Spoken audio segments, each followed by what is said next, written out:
Hello and welcome to Strategic Speaking for Results, our weekly broadcast.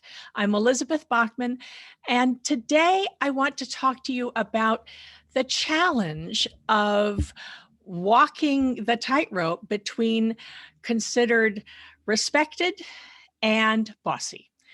It's a challenge that all women face, and it's tough. Even nowadays, even with all the progress that we have made as women, there are still things that men can get away with saying that women can't. It's cultural conditioning. It's nobody's fault. It's just cultural conditioning. The key is we can actually do something about that as men and women. Here are some tips to help you walk that tightrope. First of all, I'm going to give you 3 tips today. The first one is have a strategy. Know who you're talking to. If you are a woman in leadership, that means there are people who are working for you.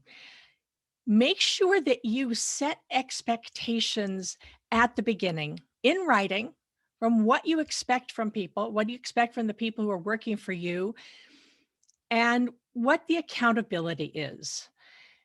I've had some clients who say, well, I don't want to be too demanding. But if you're a leader, if you're a manager or a CEO or a founder, people want you to lead. Anybody is more comfortable if they know what's expected of them. As long as you're clear and there's accountability to say what's expected, then people can move forward. They know what the framework is, if you will. It also means that accountability is important. If someone is not doing their job, then you need to call them to account. Because if you let them get away with it, first of all, things that need to be done don't get done. Secondly, the people on your team who are picking up the slack, who are actually behaving, doing what they're supposed to do, they're going to resent it. And that will also be a problem. So make sure that you know that people who work for you know what you want them to do.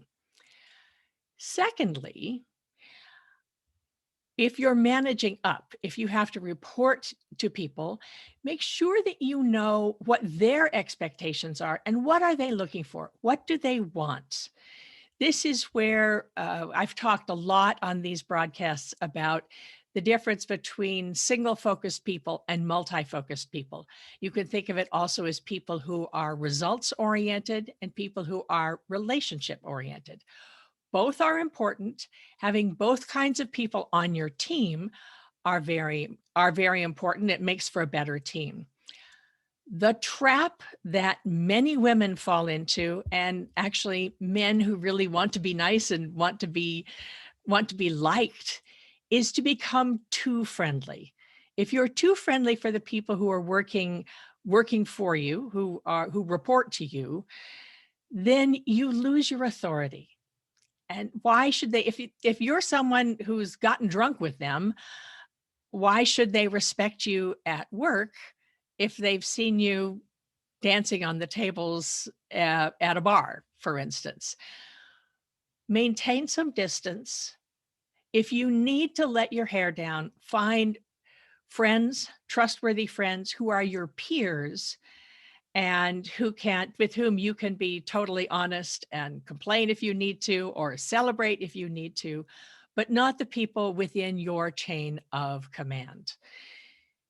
For the people you report to, managing up, make sure that when you are reporting to them, when you're making your presentation, that you are addressing what they want. I often say, match your message to the room. What is it that they're looking for? They don't need to know all the details.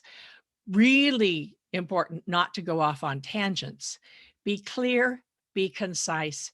If you can save people time, everybody's going to be happy about that.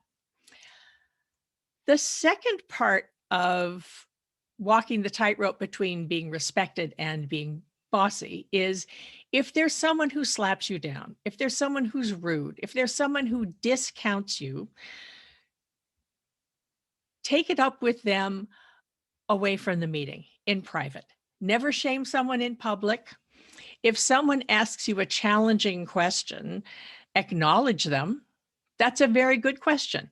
And and then you can reply back, but do acknowledge them. Most people who are challenging, they want to be recognized. Sometimes they just want to hear their own voices, but if you acknowledge them, that will help. The other thing that helps a whole lot is to have allies.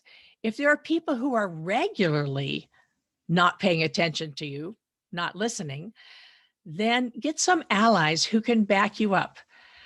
Have someone who can say, oh yeah, Elizabeth just said that.